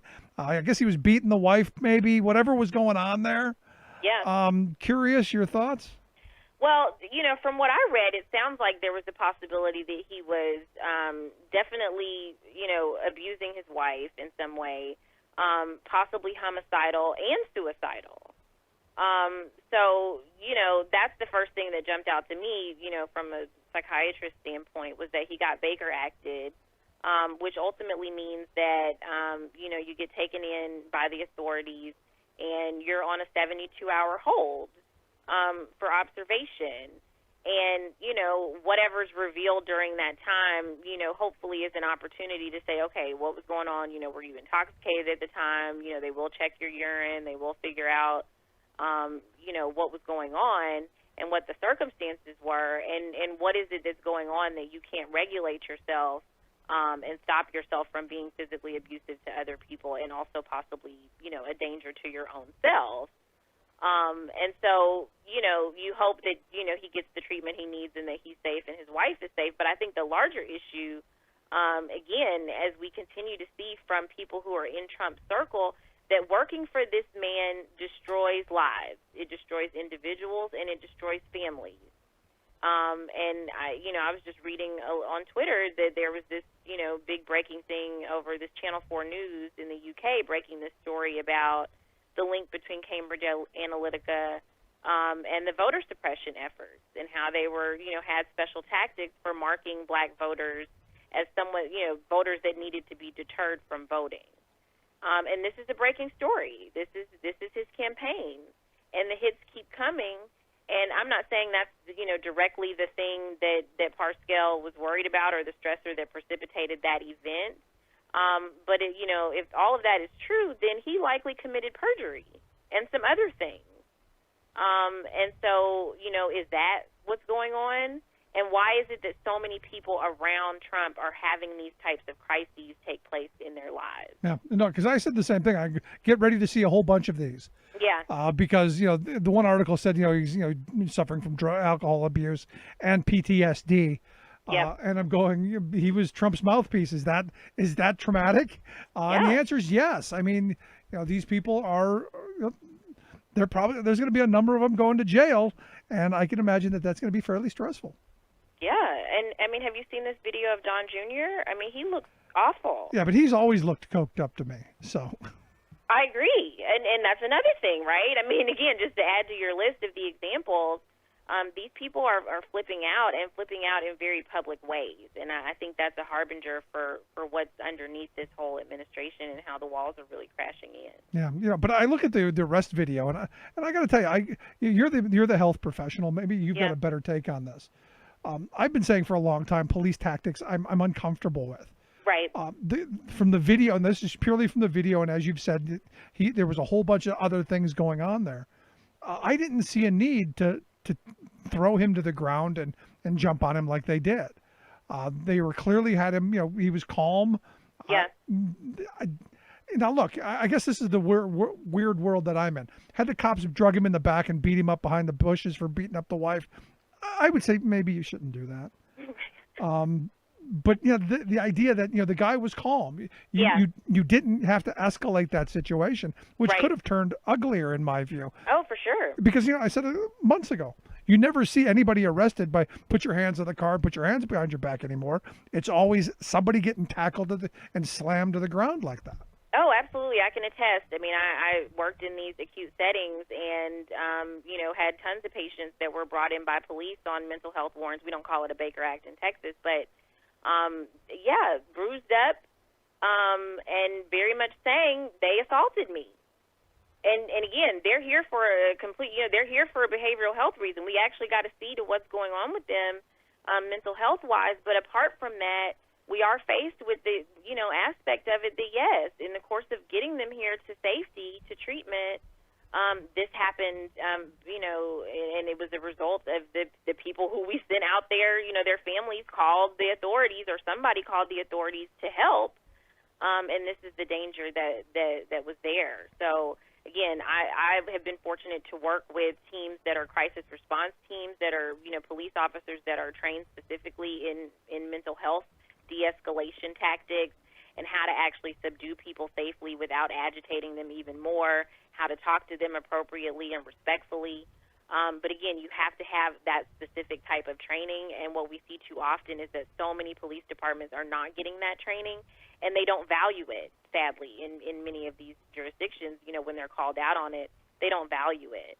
So that's just another aspect of how the police system really is broken, and we need to reform it. But we need to have people who actually are willing to first say, this is a problem. Yeah. Like I said, had they beat the crap out of him for beating up his wife, I probably would have said that. You shouldn't have done that. But that I just, maybe it's just me, but just a bit too far. But there you go. As always, I appreciate the time, Jane. Good stuff as always. Thanks so much. You're very welcome. Have a great week and be safe. You as well. Our good friend Propane Jane. Let's take a quick break. I'd love to hear your thoughts. You can email me, rick@thericksmithshow.com. Should they have taken him down the way they did? Was that not excessive? Email me, rick@thericksmithshow.com. Quick break. Right back. Stick around.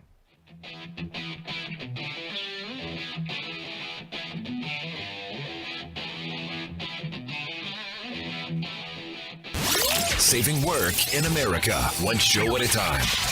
The Rick Smith Show.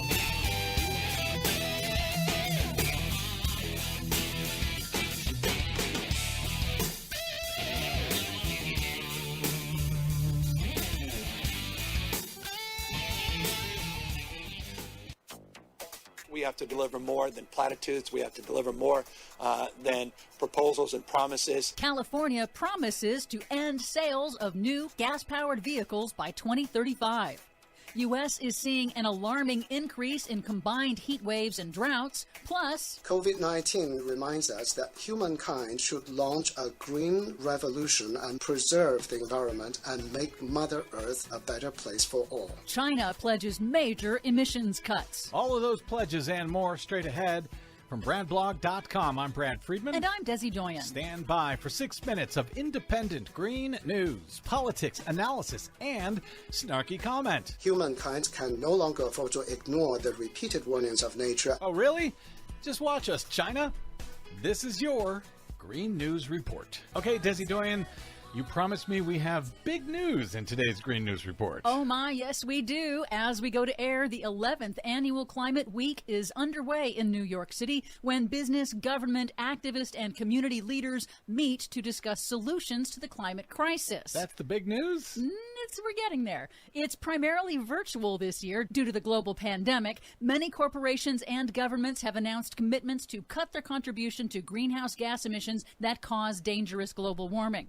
Walmart, financial giant Morgan Stanley, Ford, and Facebook are among the corporations that announced new commitments to reach net zero emissions in their operations in coming decades. Coming decades?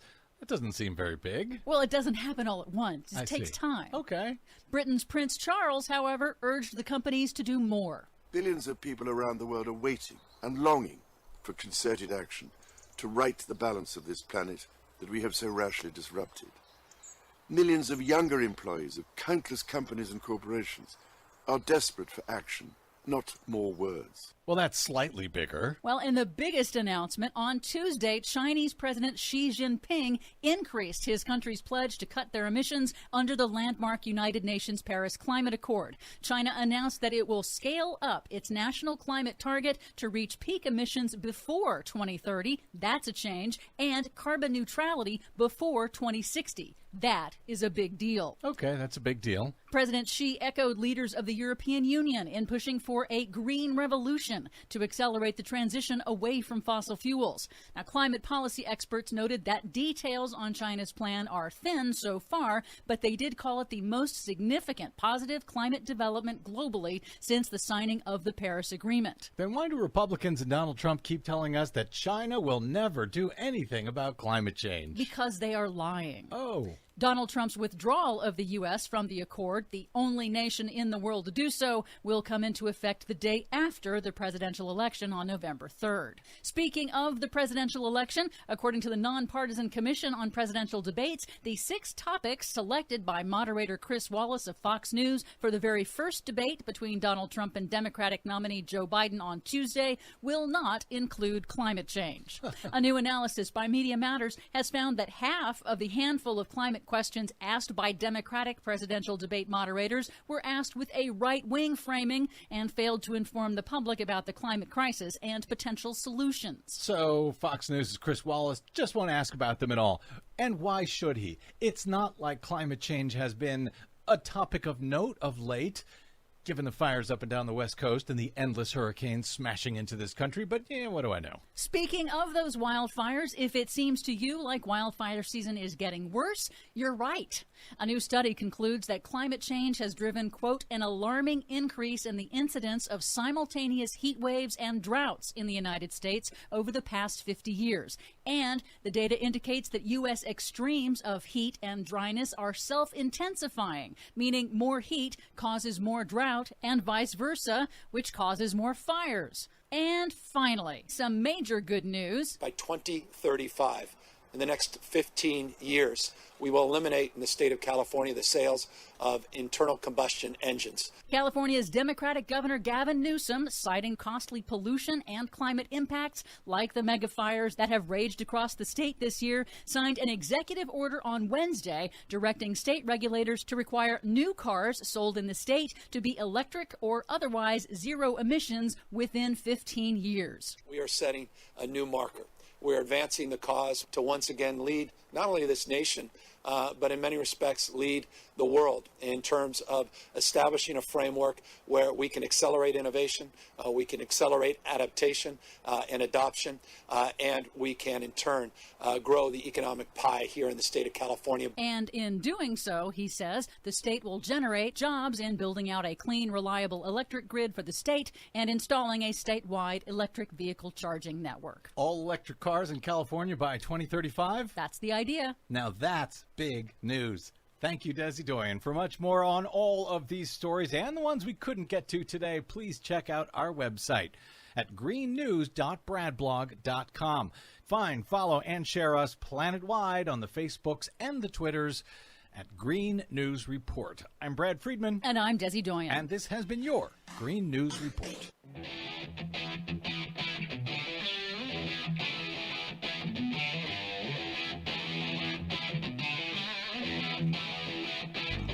Welcome back to the Rick Smith Show. Now, here is Rick Smith. So, congratulations, we have done it. The globe has surpassed 1 million dead from the coronavirus, and we as Americans, we've led the way. That's right, we are number one. More than 204,000 Americans have died from the coronavirus.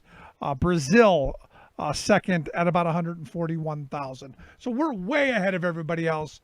I guess the way we should be, America. Scary, scary stuff. And yet we still got Florida going to swing the doors wide open. Go on. Everything's the way it should be. Anyway, here to share some thoughts on the top stories of the day, our good friend, former Congressman and political analyst, Bob Ney. Bob, thanks for taking time for us. Oh, thank you, Rick. So we've, as a globe, surpassed 1 million people dead from this, and yet you got places like Florida going, not a big deal.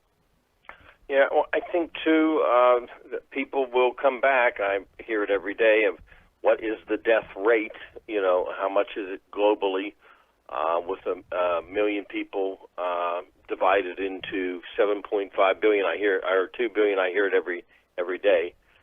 People go to the death rate versus the spreading of the disease. Yeah. Now, the thing that gets me is, we've got an administration, though, that, doesn't seem to be, had we taken this seriously from the beginning, and now we find out that they knew all along and made the choices they made on purpose, maybe we wouldn't be in this position. I think if everything had acted a lot earlier, also the question of do you try to look at this from a national basis versus each state doing, a piece of the puzzle, of how they do it, and another state does it differently, and you've just got this patchwork of 50 different approaches.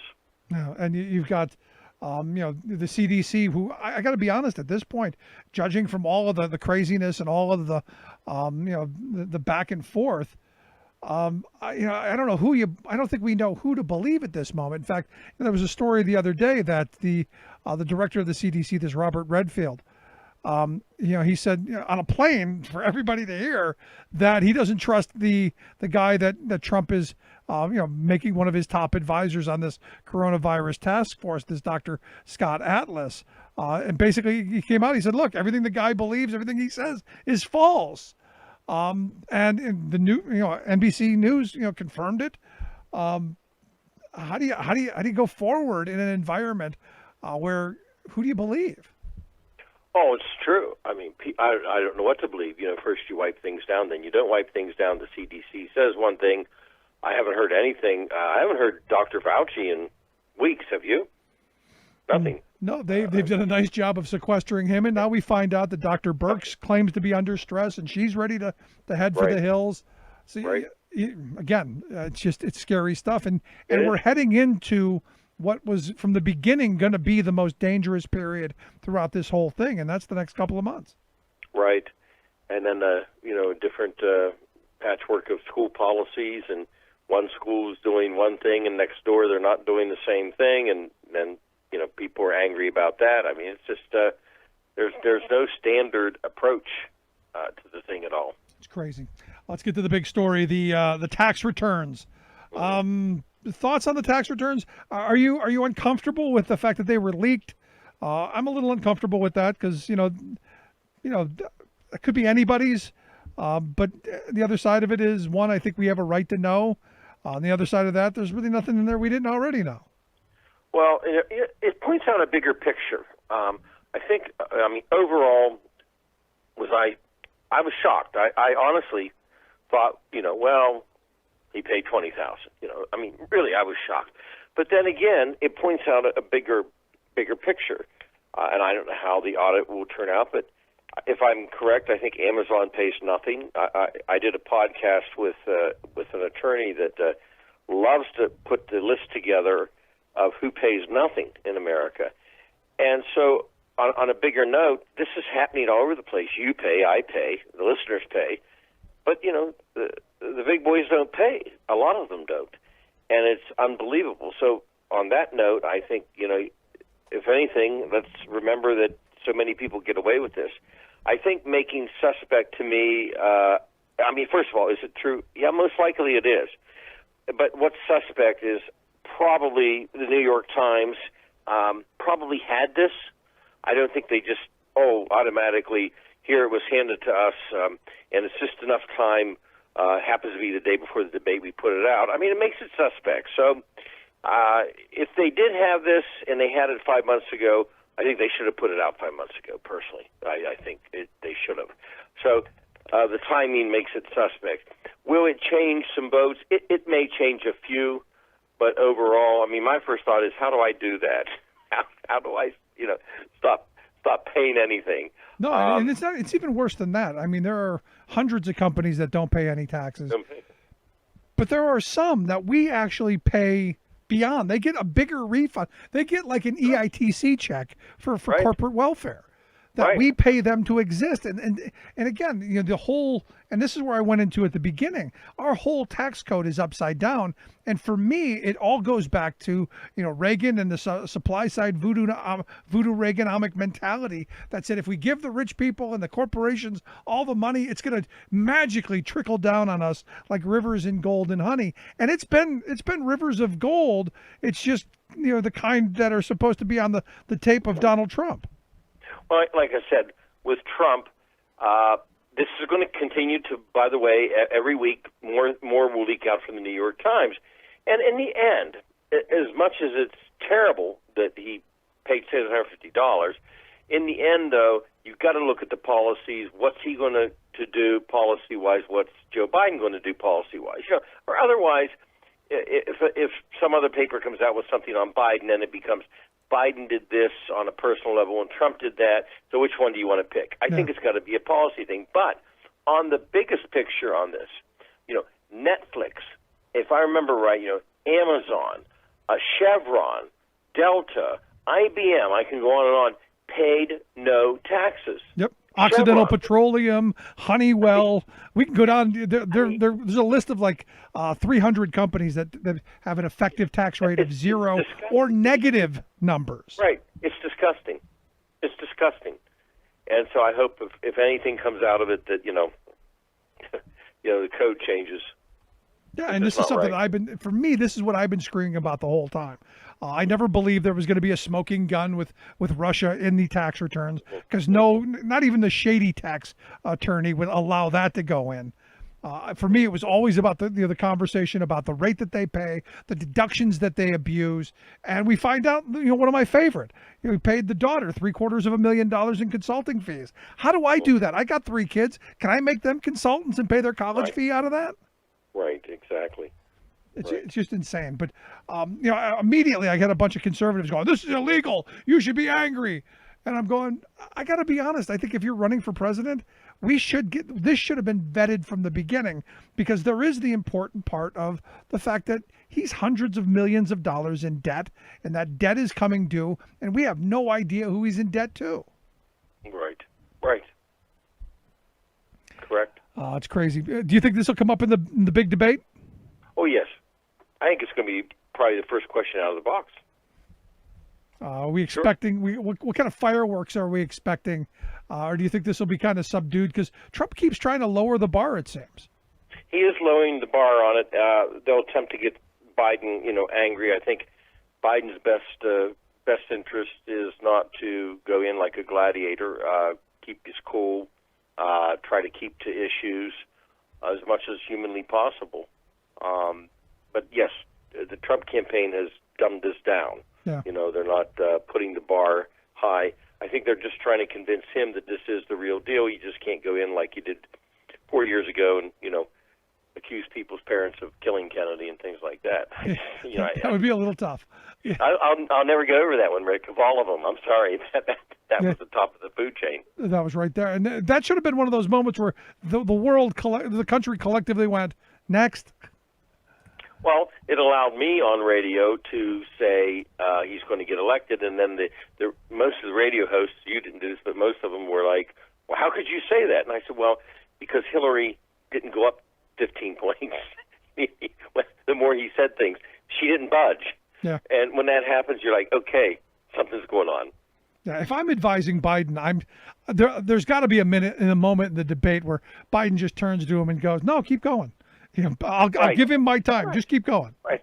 Something, not a vicious shark attack level, but something that makes fun of him or, brushes him aside. That's the best thing Biden could do. Yeah, I'm right there. And the more that he can do that, the better.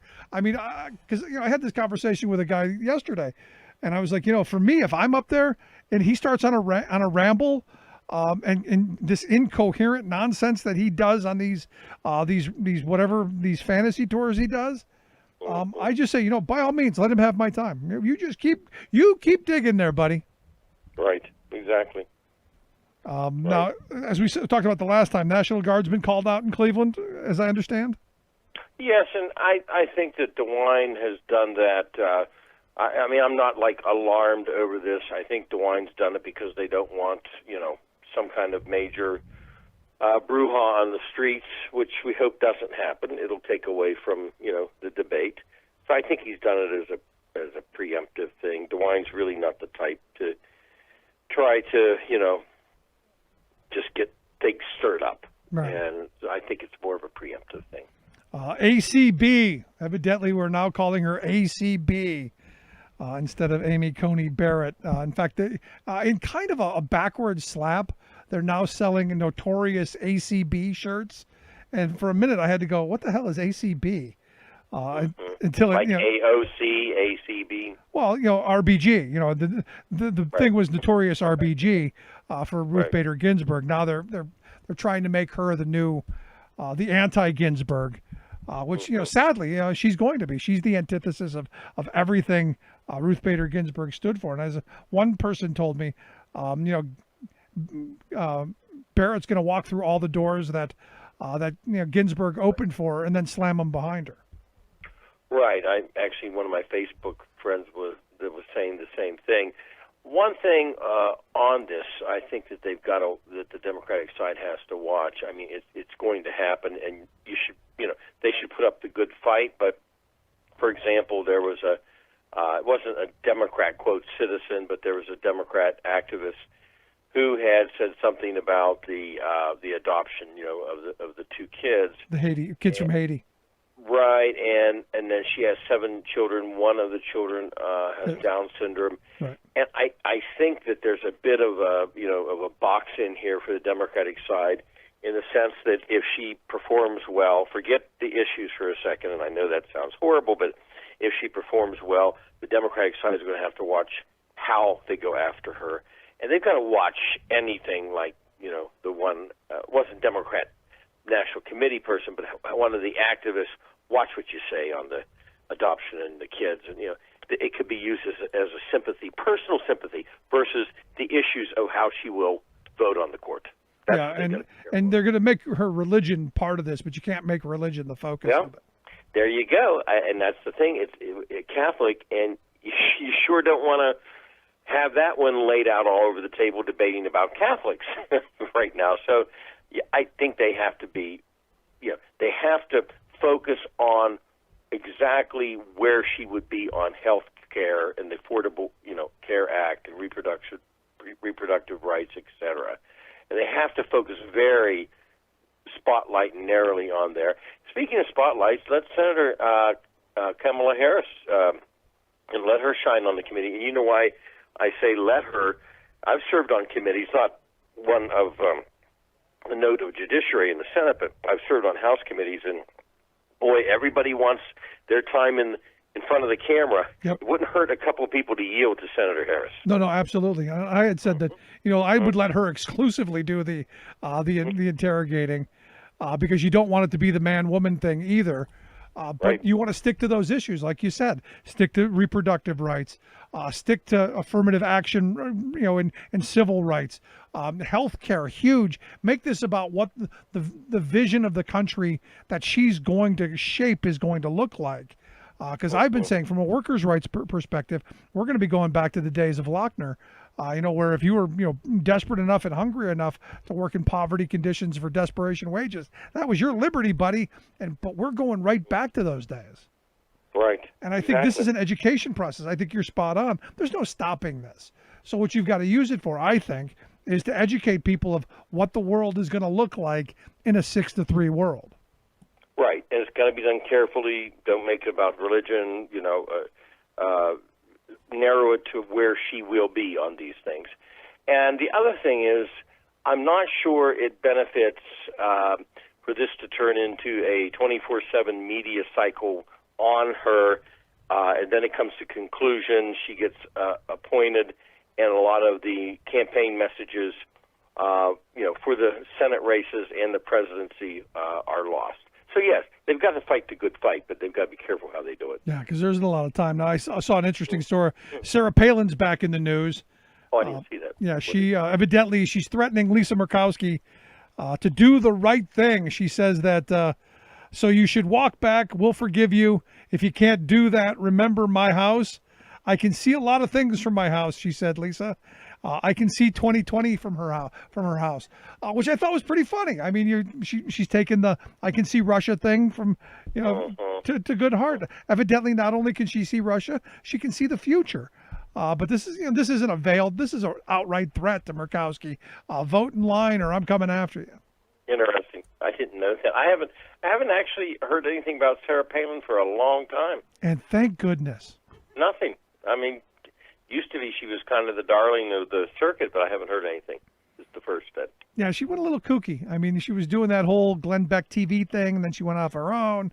And I think a lot of people felt like they got cheated because it wasn't very good. Mm-hmm. For a while, she was, looked at, listened to, et cetera, and then she kind of evaporated. Yeah. Last question. After tomorrow's debate, do you think there'll be a second one? Yes. Yes, I think there'll be a total of 3. I know they're scheduling 3. I'm wondering if there will be a second. I think so, unless the two of them like cross over to each other and start shoving each other around on stage, which would be interesting, to be honest with you. I mean, it really would. I hate to admit it, but it'd be like kind of cool. That would honestly, after 2016, the debates, everything said, after everything that's happened, you know, after the killer dragon hornets and the coronavirus, this would just top it. That would be it. Would top it off. Seeing Biden roll up his sleeve. All right, old man, bring it on. Yeah, and Saturday Night Live would go wild for about 6 months on it. That would be great. Right. But as always, Bob, I appreciate the time, Thanks. man. Good stuff.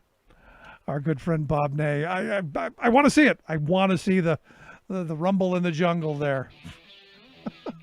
Quick break. Right back.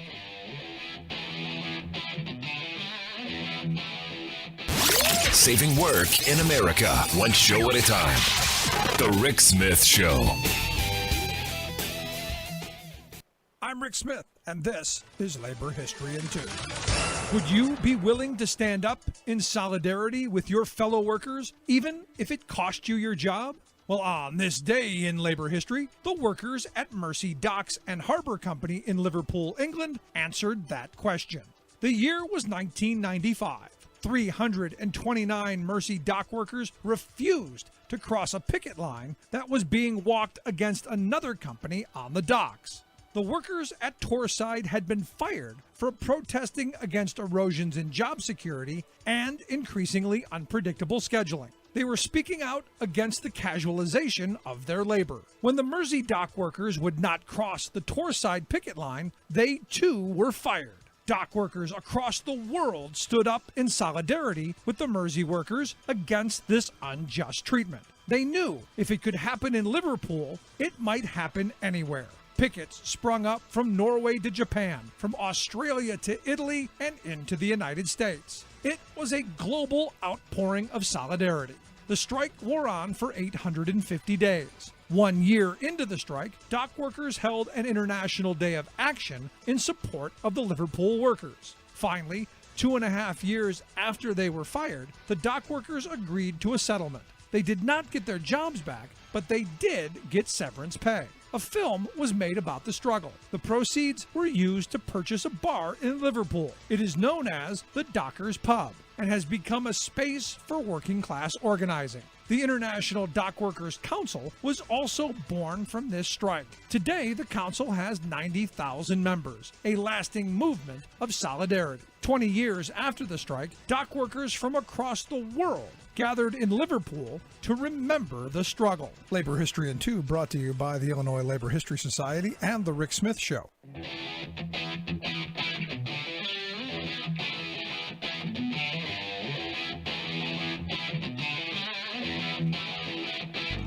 Welcome back to the Rick Smith Show. Now, here is Rick Smith. So to wrap today up, we're taking off tomorrow for the debates. I want to watch those live. Back on Wednesday to talk about the outcome. We'll be doing some live tweeting and some discussion around the debates. So make sure you check in on our Twitter page. But I thought I'd finish up today on a screw YouTube note. Yes, I know they're probably going to block me now. But YouTube, evidently, on Deaf Awareness Week, they decided to kill the crowdsourced captions that were on videos there. And you go, what's the point? Now, I guess, it's a Google-owned platform, and it was pulled because I guess it was rarely used or whatever their argument was, or, people report spam or whatever. But hey, nothing says we care about the deaf more than we're going to take away one of the only things that helps them. Sad, sad stuff. Anyway, if you missed any of today's program, thericksmithshow.com. That's where you go to get the podcast, the Rick Smith Show app on the smartphone. Take the program on the go wherever you go. And as always, you can email me, rick@thericksmithshow.com. Thanks so much for tuning in. We'll see you back here next time.